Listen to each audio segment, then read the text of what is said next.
आइए सुनते हैं शरत चंद्र चट्टोपाध्याय के लिखे उपन्यास श्रीकांत का दूसरा भाग। बहुत जोर से नींद आ रही है इंद्र, अब घर लौट चलो भाई। इंद्र ने कुछ हंसकर ठीक स्त्री सुलभ स्नेहाद्र कोमल स्वर में कहा।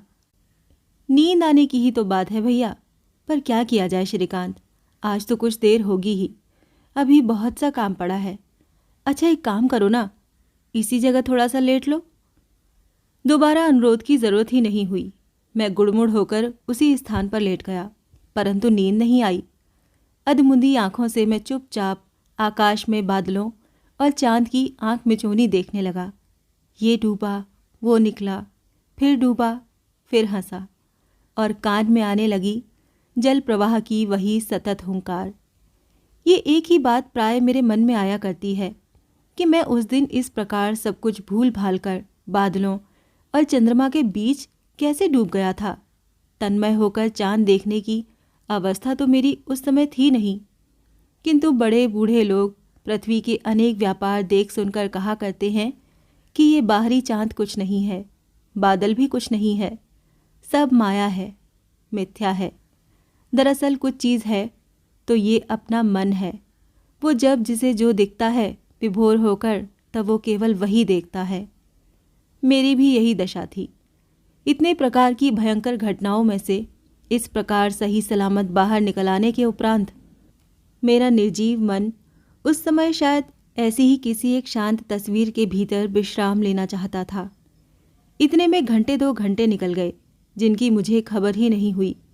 एकाएक मुझे मालूम हुआ कि मानो चांद बादलों के बीच एक लंबी डुबकी लगा गया है और एकाएक दाहिनी ओर से बाईं ओर जाकर अपना मुंह बाहर निकाल रहा है। गर्दन कुछ ऊपर उठाकर देखा, नौका अब उस पार जाने की तैयारी में है। प्रश्न करने अथवा कुछ कहने का उद्यम भी शायद उस समय मुझ में शेष नहीं था। इसीलिए मैं फिर उसी तरह लेट गया, फिर वहीं आंखें भरकर प्रवाह का गर्जन तर्जन देखने और सुनने लगा। शायद इस तरह 1 घंटा और भी बीत गया। खस से रेत के टीले पर नौका टकराई। व्यस्त होकर मैं उठकर बैठ गया। अरे ये तो इस पार आ पहुंचे, परंतु ये जगह कौन सी है? घर मेरा कितनी दूर है? रेत के ढेर के सिवाय और तो कुछ कहीं दिख ही नहीं पड़ रहा है। सवाल करने से पहले ही एकाएक कहीं पास ही कुत्तों का भौंकना सुनकर मैं और भी सीधा होकर बैठ गया। निश्चय ही कहीं पास में बस्ती है। इंद्र बोला, तनिक ठहर श्रीकांत, मैं थोड़ा सा घूमकर अभी लौट आऊंगा। तुझे अब कुछ डर नहीं है। इस कगारे के उस पार ही धीवरों के मकान है। साहस की इतनी परीक्षाएं पास करने के उपरांत अंत में यहाँ आकर फेल हो जाने की मेरी बिल्कुल इच्छा नहीं थी, और ख़ास करके मनुष्य की इस किशोर अवस्था में, जिसके समान महाविस्मयकारी वस्तु शायद में शायद और कोई नहीं है। एक तो वैसे ही मनुष्य की मानसिक गतिविधि बहुत ही दुर्जेय होती है, और फिर किशोर किशोरी के मन का भाव तो मैं समझता हूँ बिल्कुल ही अज्ञेय है। इसीलिए शायद श्री वृंदावन के उन किशोर किशोरी की किशोर लीला चिरकाल से ऐसे रहस्य से आच्छादित चली आती है। बुद्धि के द्वारा ग्राह्य न कर सकने के कारण किसी ने उसे कहा अच्छी, किसी ने कहा बुरी, किसी ने नीति की दुहाई दी, किसी ने रुचि की, और किसी ने कोई भी बात न सुनी। वो तर्क वितर्क के समस्त घेरों का उल्लंघन कर बाहर हो गए। जो बाहर हो गए वो डूब गए, पागल हो गए, और नाचकर, रोकर, गाकर, एकाकार करके संसार को उन्होंने मानो एक पागल खाना बनाकर छोड़ा। तब जिन लोगों ने बुरी कहकर गालियां दी थीं, उन्होंने भी कहा कि और चाहे जो हो, किंतु ऐसा रस का झरना और कहीं नहीं है। जिनकी रुचि के साथ इस लीला का मेल नहीं मिलता था, उन्होंने भी स्वीकार किया। इस पागलों के दल को छोड़कर हमने ऐसा गान और कहीं नहीं सुना। किंतु ये घटना जिस आश्रय को लेकर घटित हुई, जो सदा पुरातन है और साथ ही चिर नूतन भी, वृंदावन के वन वन में होने वाली किशोर किशोरी की उस सुंदरतम लीला का अंत किसने कब खोज पाया है, जिसके निकट वेदांत तुच्छ है और मुक्ति फल जिसकी तुलना में बारिश के आगे वारी बिंदु के समान क्षुद्र है, न किसी ने खोज पाया है और न कोई कभी खोज पाएगा।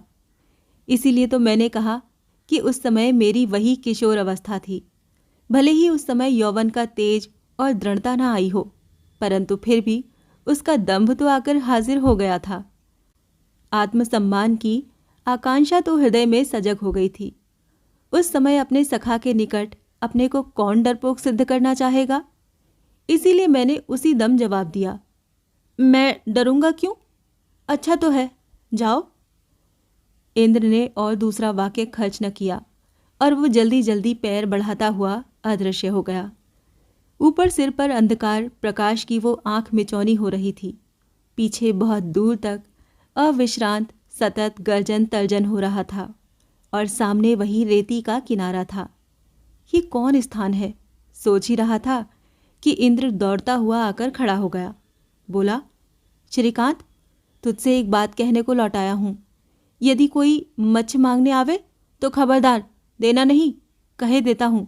खबरदार, हरगिज न देना। ठीक मेरे समान रूप बनाकर यदि कोई आवे तो भी मत देना। कहना, तेरे मुंह पर धूल, इच्छा हो तो तू खुद ही उठाकर ले जा। खबरदार, हाथ से किसी को उठाकर न देना, भले ही मैं ही क्यों न हूं। खबरदार। क्यों भाई? लौटने पर बताऊंगा, किंतु खबरदार। ये कहते कहते वो जैसे आया था वैसे ही दौड़ता हुआ चला गया। इस दफे नक से शिक तक मेरे सब रोंगटे खड़े हो गए। जान पड़ा कि मानो शरीर की प्रत्येक शिरा उपशिरा में से बर्फ का गला हुआ पानी बह चला है। मैं बिल्कुल बच्चा तो था नहीं जो उसके इशारे का मतलब न भांप सकता। मेरे जीवन में ऐसी अनेक घटनाएं घट चुकी हैं जिनकी तुलना में ये घटना समुद्र के आगे गौ के खुर के गड्ढे में भरे हुए पानी के समान थी। किंतु फिर भी इस रात्रि की यात्रा में जो भय मैंने अनुभव किया उसे भाषा में व्यक्त नहीं किया जा सकता। मालूम होता था कि भय के मारे होश हवास गुम करने की अंतिम सीढ़ी पर आकर ही मैंने पैर रख दिया है। प्रति क्षण जान पड़ता था कि कगार के उस तरफ से मानो कोई झांक झांक कर देख रहा है। जैसे ही मैं तिरछी दृष्टि से देखता हूँ वैसे ही मानो वो सिर नीचा करके छिप जाता है। समय कटता नहीं था, मानो इंद्र ने जाने कितने युग हुए चला गया है और लौट नहीं रहा है। ऐसा मालूम हुआ मानो किसी मनुष्य की आवाज़ सुनी हो। जनेऊ को अंगूठे में सैकड़ों बार लपेटकर मुख नीचा करके कान खड़े करके सुनने लगा। गले की आवाज़ क्रमशः अधिक साफ होने लगी। अच्छी तरह मालूम पड़ने लगा कि 2-3 आदमी बातचीत करते हुए इसी तरफ आ रहे हैं। उनमें से एक तो इंद्र है और बाकी 2 हिंदुस्तानी। वो हों चाहे जो, किंतु उनके मुख की ओर देखने के पहले मैंने ये अच्छी तरह देख लिया कि चांदनी में उनकी छाया ज़मीन पर पड़ रही है या नहीं, क्योंकि इस अविसंवादी सत्य को मैं छुटपन से ही अच्छी तरह जानता था कि उन लोगों की मतलब भूतों की छाया नहीं पड़ती। ये तो छाया है, उतनी ही साफ, फिर भी छाया है। संसार में उस दिन किसी भी आदमी ने और किसी वस्तु को देखकर क्या मेरे जैसी तृप्ति पाई होगी? पाई हो या ना पाई हो, परंतु ये बात तो मैं बाजी लगा कर कह सकता हूँ कि दृष्टि का चरम आनंद जिसे कहते हैं वो यही था। जो लोग आए उन्होंने असाधारण तेजी से उन बड़े बड़े मच्छों को नाव में से उठाकर एक जाल जैसे वस्त्र के टुकड़े में बांध लिया और उसके बदले में उन्होंने इंद्र की मुट्ठी में जो कुछ थमा दिया उसने खन्न से एक मृदु मधुर शब्द करके अपना परिचय भी मेरे सामने पूर्णतः गुप्त न रहने दिया। इंद्र ने नाव खोल दी, परंतु बहाव में नहीं छोड़ी। धार के पास पास प्रवाह के प्रतिकूल लग्गी से ठेलते हुए वो धीरे धीरे अग्रसर होने लगा। मैंने कोई बात नहीं कही, क्योंकि मेरा मन उस समय उसके विरुद्ध घृणा के भाव से और एक प्रकार के गुस्से से लबालब भर गया था। किंतु ये क्या, अभी अभी तो उसे चंद्रमा के प्रकाश में छाया डालते हुए लौटते देखकर अधीर आनंद से दौड़कर छाती से लगा लेने के लिए उन्मुख हो उठा था। हाँ, सो मनुष्य का स्वभाव ही ऐसा है। तनिक सा दोष देखते ही कुछ क्षण पहले की सभी बातें भूलते उसे देर ही कितनी लगती है। राम राम राम, उसने इस तरह रुपए प्राप्त किए। अब तक मछली चुराने का ये व्यापार मेरे मन में बहुत स्पष्ट तौर से चोरी के रूप में शायद स्थान न पा सका था, क्योंकि लड़कपन से ही रुपए पैसों की चोरी ही मानो वास्तविक चोरी है, और सब अनीति भले ही हो, किंतु न जाने क्यों ठीक ठाक चोरी नहीं है। इस तरह की अद्भुत धारणा प्राय सभी लड़कों की होती है। मेरी भी यही धारणा थी। ऐसा न होता तो इस खंड शब्द के कान में जाते ही इतने समय का इतना वीरत्व, इतना पौरुष, सब कुछ क्षण भर में इस प्रकार शुष्क तृण के समान न झड़ जाता। यदि उन मच्छों को गंगा में फेंक दिया जाता अथवा और कुछ किया जाता, केवल रुपयों के साथ उनका संसर्ग घटित ना होता, फिर हमारी उस मत्स्य संग्रह यात्रा को कोई चोरी कहकर पुकारता तो शायद गुस्से में आकर मैं उसका सिर फोड़ देता और समझता कि उसने वास्तव में जो सज़ा मिलनी चाहिए थी वही पाई है। किंतु राम राम, ये क्या, ये काम तो जेल खाने के कैदी किया करते हैं। इंद्र ने बात शुरू की। पूछा, तुझे दूसरा भी डर न लगा? क्यों रे श्रीकांत? मैंने संक्षेप में जवाब दिया। नहीं, इंद्र बोला, किंतु तेरे सिवा वहां और कोई बैठा न रह सकता, ये जानता है तू? तुझे मैं खूब प्यार करता हूं, मेरा ऐसा दोस्त और कोई नहीं है। अब जब भी आऊँगा सिर्फ तुझे ही लाऊंगा। क्यों? मैंने जवाब नहीं दिया, किंतु इसी समय उसके मुख पर तुरंत के मेघ मुक्त चंद्रमा का जो प्रकाश पड़ा, उससे मुख पर जो कुछ दिखाई दिया, उससे एकाएक मैं अपना इतनी देर का सब क्रोध, गुस्सा भूल गया।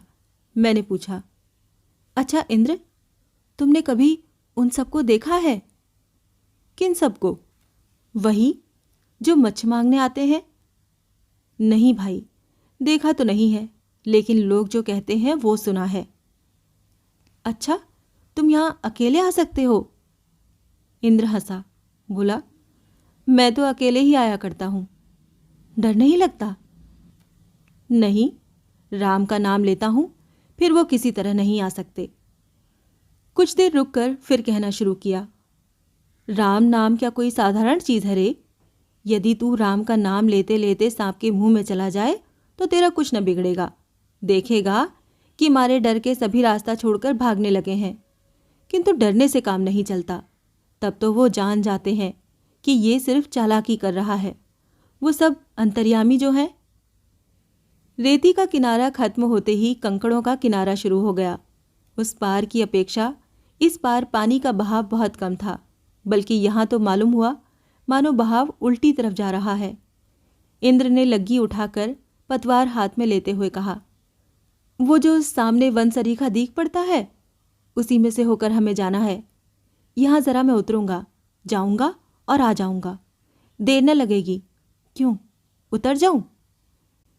इच्छा न रहते हुए भी मैंने कहा, अच्छा, क्योंकि नहीं कहने का रास्ता तो मैं एक प्रकार से आप ही बंद कर चुका था, और अब इंद्र भी मेरी निर्भीकता के संबंध में शायद निश्चिंत हो गया था। परंतु बात मुझे अच्छी न लगी। यहाँ से वो जगह ऐसी जंगल सरीखी अंधेरी दीख पड़ती थी कि अभी अभी राम नाम का असाधारण महात्म्य श्रवण करके भी उस अंधकार में प्राचीन वट वृक्ष के नीचे डोंगी के ऊपर अकेले बैठे रहना, इतनी रात को राम नाम का शक्ति सामर्थ्य जांच करने की मेरी जरा भी प्रवृत्ति नहीं हुई और शरीर में कपकपी होने लगी। ये ठीक है कि मछलियाँ और नहीं थीं, इसीलिए मछली लेने वालों का शुभागमन न हो सकेगा, किंतु उन सब का लोभ मछलियों के ऊपर ही है, ये भी कौन कह सकता है? मनुष्य की गर्दन मरोड़कर गुनगुना रक्त पीने और मांस खाने का इतिहास भी तो सुना गया है। बहाव की अनुकूलता और डांड की ताड़ना से डोंगी सर्राटे से आगे बढ़ने लगी, और भी कुछ देर जाते ही दाहिनी बाजू का गर्दन तक डूबा हुआ जंगली झाऊ और कांस का वन माथा उठाकर हम दोनों असीम साहसी मानव शिशुओं की तरफ विस्मय से स्तब्ध होकर देखता रहा, और उसमें से कोई कोई झाड़ तो सिर हिलाकर मानो अपना निषेध जताने लगा। बाईं ओर भी उन्हीं के आत्मीय परिजन खूब ऊंचे कंकरीले किनारों पर फैले हुए थे। वो भी उसी भाव से देखते रहे और उसी तरह मना करने लगे। मैं अकेला होता तो निश्चय से उनका ये संकेत अमान्य नहीं करता, परंतु मेरा कर्णधार जो था, उसके निकट ऐसा मालूम हुआ कि मानो एक राम नाम के जोर से उनके समस्त आवेदन निवेदन एक बार ही व्यर्थ हो गए। उसने किसी तरफ भौहें तक न फिराईं। दाहिनी ओर के टीले के अधिक विस्तार के कारण ये जगह एक छोटी मोटी झील के समान हो गई थी। सिर्फ उत्तर की ओर मुंह खुला हुआ था। मैंने पूछा, अच्छा, नाव को बांधकर ऊपर जाने का घाट तो है नहीं, तुम जाओगे किस तरह? इंद्र बोला, ये जो बड़का वृक्ष है उसके पास में ही एक छोटा सा घाट है। कुछ देर से न जाने कैसी दुर्गंध बीच बीच में हवा के साथ नाक तक आ रही थी। एकाएक एक हवा के झोंके के साथ वो दुर्गंध इतनी निकट होकर नाक में लगी कि असहाय हो गई। जितना ही आगे बढ़ते थे उतनी ही वो बढ़ती थी। नाक पर कपड़ा दबाते हुए मैं बोला, निश्चय ही कुछ सड़ गया है इंद्र। इंद्र बोला, मुर्दे सड़ गए हैं। आजकल भयानक कालरा जो फैल रहा है, सभी तो लाशों को जला पाते नहीं, मुंह पर जरा आग छुआकर छोड़कर चले जाते हैं। सियार और कुत्ते उन्हें खाते हैं और वो सड़ती हैं। उन्हीं की तो ये इतनी गंध है। लाशों को किस तरफ फेंक जाते हैं भैया? वहां से लेकर यहाँ तक सभी तो शमशान है, जहाँ चाहे फेंक देते हैं और इस बड़ के नीचे घाट पर स्नान करके घर चले जाते हैं। अरे दूर, डर क्या है रे? वो सियार सियार आपस में लड़ रहे हैं। अच्छा, आ मेरे पास आकर बैठ। मेरे गले से आवाज़ न निकलती थी। किसी तरह मैं घिसट कर उसकी गोद के निकट जाकर बैठ गया।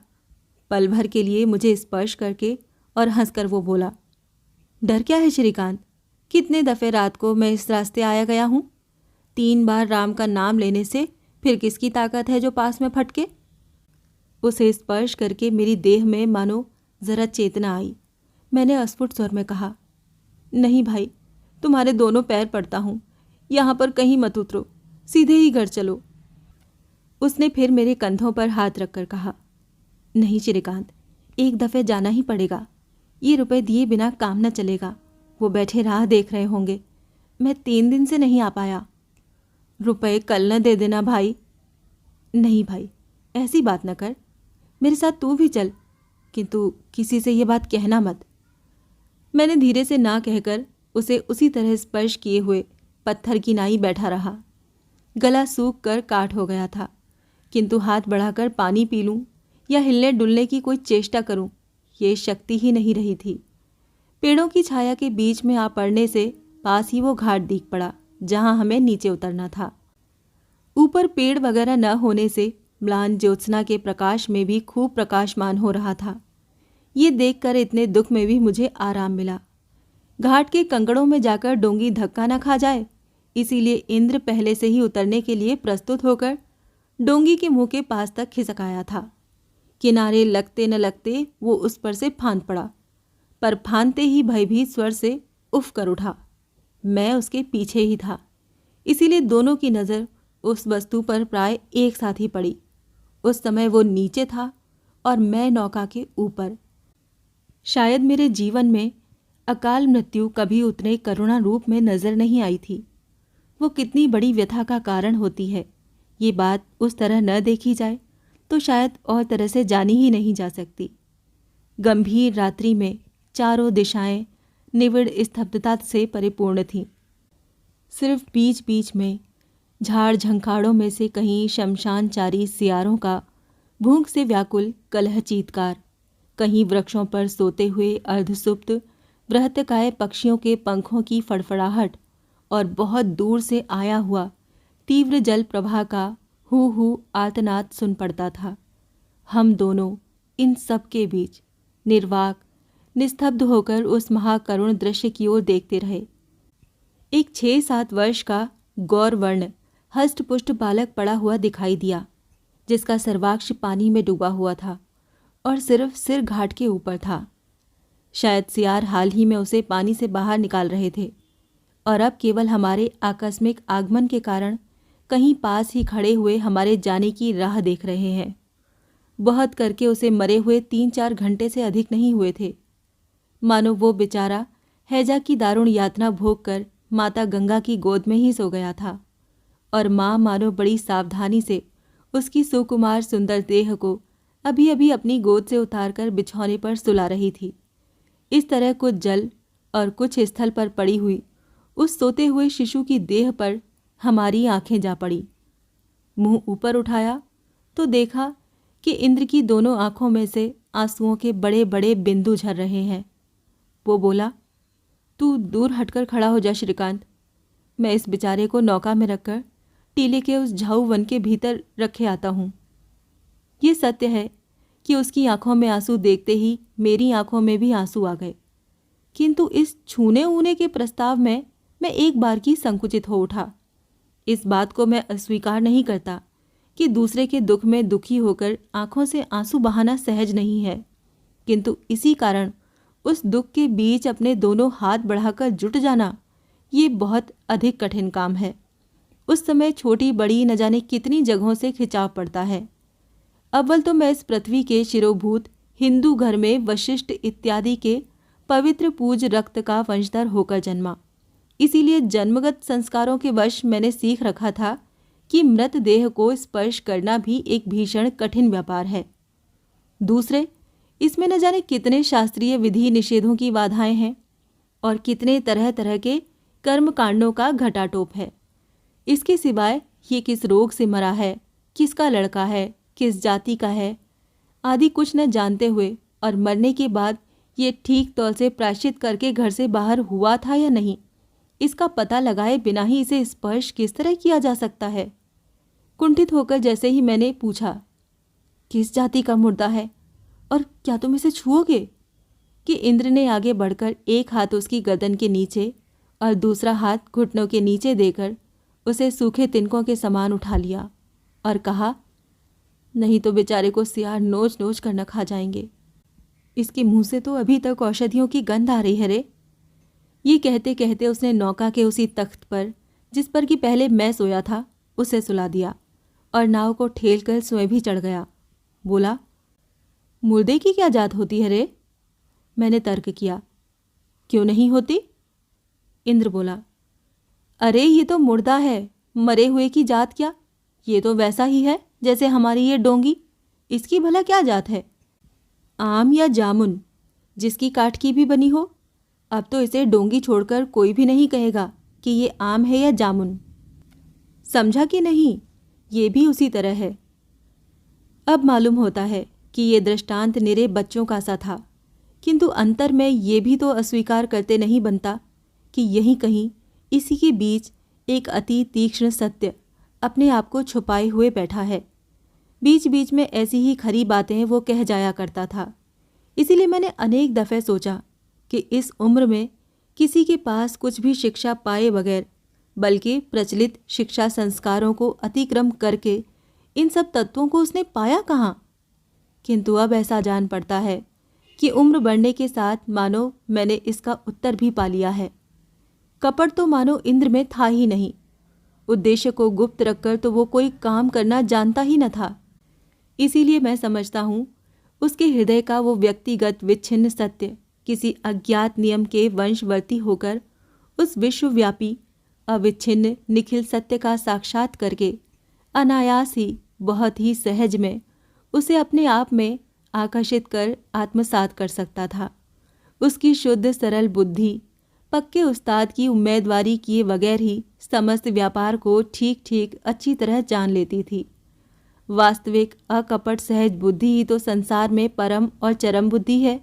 इसके ऊपर और कुछ भी नहीं है। अच्छी तरह से देखने पर मिथ्या नाम की किसी भी वस्तु का अस्तित्व इस विश्व ब्रह्मांड में नजर नहीं पड़ता। मिथ्या तो सिर्फ मनुष्य के मानने का और एक फल मात्र है। सोने को पीतल मानना भी मिथ्या है और मनाना भी, ये मैं जानता हूँ, परंतु इससे सोने का अथवा पीतल का क्या आता जाता है? तुम्हारी जो इच्छा हो सो उसे मानो, वो तो जो कुछ है सो ही रहेगा। सोना समझकर उसे संदूक में बंद करके रखने से उसके वास्तविक मूल्य में वृद्धि नहीं होती और पीतल कहकर बाहर फेंक देने से उसका मूल्य नहीं घटता। उस दिन भी वो पीतल था और आज भी पीतल है। तुम्हारे मिथ्या के लिए तुम्हें छोड़कर न कोई और उत्तरदायी है और न ही कोई हो सकता है। इस विश्व ब्रह्मांड का समस्त ही परिपूर्ण सत्य है।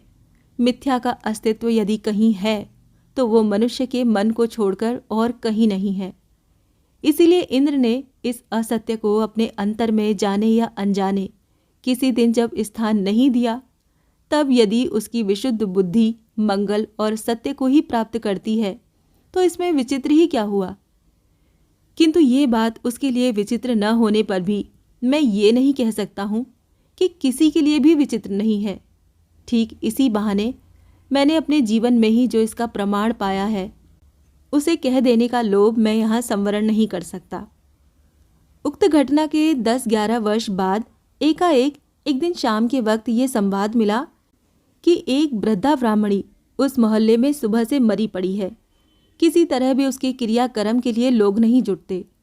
न जुटने का हेतु ये है कि वो काशी यात्रा से लौटते समय रास्ते में रोगग्रस्त हो गई और उस शहर में रेल पर से उतरकर सामान्य परिचय के सहारे जिनके घर आकर उसने आश्रय ग्रहण किया और 2 रात रहकर आज सुबह प्राण त्याग किए, वो महाशय विलायत से लौटे हुए थे और बिरादरी से अलग थे। वृद्धा का यही अपराध था कि उसे नितांत निरुपाय अवस्था में इस बिरादरी से खारिज के घर में मरना पड़ा। खैर, अग्नि संस्कार करके दूसरे दिन सुबह वापस आकर मैंने देखा कि हर एक घर के किवाड़ बंद हो गए हैं। सुनने में आया कि गत रात को 11 बजे तक हरिकेन लालटेन हाथ में लिए हुए पंच लोगों ने घर घर फिरकर स्थिर कर दिया है कि इस अत्यंत शास्त्र विरुद्ध अपकर्म करने के कारण इन कुलंगारों को सिर मुंडाना पड़ेगा, अपराध स्वीकार करना होगा और एक ऐसी वस्तु यानी गोबर खानी पड़ेगी जो कि सुपवित्र होते हुए भी खाद्य नहीं है। उन्होंने घर घर जाकर स्पष्ट शब्दों में कह दिया कि इसमें उनका कोई भी हाथ नहीं है, क्योंकि अपने जीते जी वो समाज में किसी भी तरह ये अशास्त्रीय काम नहीं होने दे सकते। हम लोग और कोई उपाय न रहने पर डॉक्टर साहब के शरण में गए। वो ही उस शहर में सर्वश्रेष्ठ चिकित्सक थे और बिना दक्षिणा के ही बंगालियों की चिकित्सा किया करते थे। हमारी कहानी सुनकर डॉक्टर महाशय क्रोध से सुलग उठे और बोले, जो लोग इस तरह लोगों को सताते हैं, उनके घरों में यदि कोई मेरी आंखों के सामने बिना चिकित्सा के मरता होगा तो भी मैं उस ओर आंख उठाकर नहीं देखूंगा। न मालूम किसने ये बात पंचों के कान तक पहुंचा दी। बस शाम तक होते न होते मैंने सुना कि सिर मुंडाने की जरूरत नहीं है, सिर्फ अपराध स्वीकार करके उस सुपवित्र पदार्थ को खा लेने मात्र से काम चल जाएगा। हमारे स्वीकार न करने पर दूसरे दिन सुबह सुना गया कि अपराध स्वीकार कर लेने से ही काम हो जाएगा। वो पदार्थ न खाना चाहें तो ना सही। इसे भी न स्वीकार करने पर सुना गया क्योंकि ये हम लोगों का प्रथम अपराध है, इसीलिए उन्होंने उसे यूं ही माफ़ कर दिया है, प्रायश्चित की कोई ज़रूरत नहीं है। किंतु डॉक्टर साहब बोले, ठीक है कि प्रायश्चित की कोई ज़रूरत नहीं है, किंतु 2 दिन तक इन्हें जो क्लेश दिया गया है उसके लिए यदि प्रत्येक आदमी आकर क्षमा प्रार्थना न करेगा तो फिर जैसा कि वो पहले कह चुके हैं वैसा ही करेंगे, अर्थात किसी के भी घर न जाएंगे। इसके बाद उसी दिन संध्या के समय से डॉक्टर साहब के घर एक एक करके सभी वृद्ध पंचों का शुभागमन होना शुरू हो गया। आशीर्वाद दे देकर उन्होंने क्या क्या कहा उसे तो अवश्य ही मैं नहीं सुन पाया, किंतु दूसरे दिन देखा कि डॉक्टर साहब का क्रोध ठंडा हो गया है और हम लोगों को भी प्रायश्चित करने की जरूरत नहीं रही। जाने दो क्या कह रहा था और क्या बात बीच में आ पड़ी, किंतु वो चाहे जो हो, मैं निश्चयपूर्वक जानता हूँ कि जो लोग जानते हैं वो इस नाम धाम हीन विवरण में से पूरा सत्य प्राप्त कर लेंगे। मेरे कहने का मूल विषय ये है कि इंद्र ने इस उम्र में अपने अंतर के मध्य में जिस सत्य का साक्षात कर लिया था, इतने बड़े बड़े पंच सरदार इतनी बड़ी उम्र तक भी उसका कोई तत्व न पा सके थे।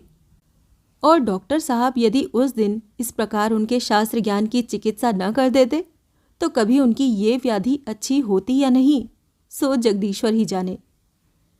टीले पर आकर आधे डूबे जंगली झाऊ के अंधकार में जल के ऊपर उस अपरिचित शिशु की देह को इंद्र ने जब अपूर्व ममता के साथ रख दिया तब रात्रि अधिक नहीं थी। कुछ देर तक वो शव की ओर माथा झुकाए रहा और अंत में जब उसने मुंह उठाकर देखा तब धुंधली चांदनी में उसका मुख जितना कुछ दिखाई दिया वो मलिन था और उसके सूखे मुंह पर ठीक वैसा ही भाव प्रकट हो रहा था जैसे कि कोई कान उठाकर किसी की राह देख रहा हो। मैं बोला, इंद्र अब चलो। इंद्र अन्यमनस्क भाव से बोला, कहाँ? अभी जहाँ चलने के लिए तुमने कहा था। रहने दो, आज नहीं जाऊंगा। मैं खुश होकर बोला, ठीक है, यही अच्छा है, चलो भाई घर चलें। प्रत्युत्तर में इंद्र मेरे मुंह की ओर देखकर बोला, हाँ रे श्रीकांत, मरने पर मनुष्य का क्या होता है जानता है? मैंने तुरंत ही जवाब दिया, नहीं भाई, नहीं जानता, अब तो तुम घर चलो। वो सब स्वर्ग चले जाते हैं। भैया मैं तुम्हारे पैरों पड़ता हूँ, तुम मुझे मेरे घर पहुँचाओ। इंद्र ने मानो सुना ही नहीं और कहा, सभी लोग तो स्वर्ग जा नहीं सकते, इसके सिवाय कुछ समय तक तो सभी को यहाँ रहना पड़ता है। देखो, मैंने जब उसको जल के ऊपर सुला दिया था तब उसने धीरे से साफ साफ कहा था, भैया। मैं कांपते हुए स्वर से रोते हुए बोल उठा, क्यों मुझे डराते हो भाई, मैं बेहोश हो जाऊंगा। इंद्र ने न तो कुछ कहा और न ही अभय दिया। धीरे से डांट को हाथ में लेकर उसने नाव को झाऊ वन में से बाहर कर लिया और फिर सीधा चलाने लगा। मिनट 2 मिनट चुप रहकर उसने गंभीर मृदु स्वर से कहा, श्रीकांत, मन ही मन राम का नाम ले। वो नौका छोड़कर नहीं गया है, हमारे पीछे ही बैठा है। उसके बाद मैं उसी जगह मुंह ढक कर औंधा हो गया था। फिर मुझे कुछ सुध नहीं रही। जब आंखें खोली तब अंधकार नहीं था, नाव किनारे लगी हुई थी। इंद्र मेरे पैरों के पास बैठा था। बोला, अब थोड़ा चलना होगा श्री। पैर उठते ही न थे, फिर भी किसी तरह गंगा के किनारे किनारे चलकर सवेरे लाल आंखें और अत्यंत सूखा म्लान मुंह लेकर घर पहुंचा। मानो एक समारोह सा हो उठा। ये आया, ये आया कहकर सबके सब एक साथ एक स्वर में इस तरह अभ्यर्थना कर उठे कि मेरा हथपिंड थम जाने की तैयारी करने लगा। जतिन करीब करीब मेरी ही उम्र का था, इसीलिए आनंद भी उसका सबसे प्रचंड था। वो कहीं से दौड़ता हुआ आया और आ गया श्रीकांत, ये आ गया मंझले भैया। इस प्रकार के उन्मत्त चीतकाल से घर को फाड़ता हुआ मेरे आने की बात घोषित करने लगा और मुहूर्त भर का भी विलंब किए बगैर उसने परम आदर से मेरा हाथ पकड़कर खींचते हुए मुझे बैठक खाने के पायंदाज पर लाकर खड़ा कर दिया।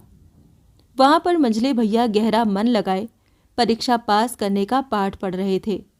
मुंह उठाकर थोड़ी सी देर मेरे मुंह की ओर देखकर उन्होंने फिर पढ़ने में अपना मन लगा दिया। अर्थात बाघ शिकार को अपने अधिकार में कर लेने के उपरांत निरापद स्थान में बैठकर जिस तरह दूसरी तरफ अवहेलना भरी दृष्टि से देखता है, ठीक उसी तरह उनका भाव था। दंड देने का इतना बड़ा महेंद्र योग उनके भाग्य में पहले और कभी जुटा था या नहीं, इसमें संदेह है। मिनट भर वो चुप रहे। सारी रात बाहर बिताने के कारण दोनों कानों और गालों पर जो कुछ बीतेगी सो मैं जानता था, किंतु अब और अधिक देर खड़ा भी न रह सकता था। और उधर कर्मकर्ता को भी फुर्सत नहीं थी, वो भी तो परीक्षा पास करने की तैयारी में लगे थे। हमारे इन मंझले भैया को आप शायद इतनी जल्दी भूले न होंगे। ये वही हैं जिनकी कठोर देख रेख में कल शाम को हम सब पाठ का अभ्यास कर रहे थे और क्षण भर बाद ही जिनके सो गंभीर ओ ओ शब्द और चिरागदान उल्टा देने की चोट से गत रात्रि उस द रियल बंगाल को भी दिग्भ्रमित होकर एक दफा अनार के वृक्ष पर आश्रय लेना पड़ा था। पंचांग तो देख रहे सतीश, आज इस बेला बैंगन खाना अच्छा है या नहीं? कहती हुई पास के द्वार को खोलकर बुआ जी ने जैसे ही घर में पैर रखा वैसे ही मुझे देखकर वो अवाक हो गईं। कब आया रे? कहाँ चला गया था? धन्य है लड़के तुझे, सारी रात नींद नहीं आई, सोच सोच कर मर गई। उस इंद्र के साथ चुपके से जो बाहर गया सो फिर दिखाई ही नहीं दिया, न खाना न पीना। कहाँ था? बोल तो रे अभागे। मुख स्याह हो गया है, आंखें छलछला रही हैं। कहती हूँ ज्वर तो नहीं चढ़ाया है, जरा पास में तो आ, देखूं तो। एक साथ इतने बहुत से प्रश्न करने के उपरांत बुआ स्वयं ही आगे बढ़कर मेरे कपाल पर हाथ देकर ही बोल उठी, जो सोचा था आखिर वही हुआ ना। आंग खूब गर्म है, ऐसे लड़कों के तो हाथ पैर बांध कर जल बिछुआ लगा दिया जाए तभी जी शांत हो। तुझे घर से बिल्कुल विदा करके ही अब और कुछ करूंगी। चल भीतर, चलकर सो जा पाजी। वो बैंगन खाने के प्रश्न को बिल्कुल ही भूल गईं। उन्होंने हाथ पकड़कर मुझे अपनी गोद में खींच लिया। मंझले भैया ने बादलों के समान गंभीर कंठ के संक्षेप में कहा, अभी वो नहीं जा सकेगा। क्यों? यहाँ क्या करेगा?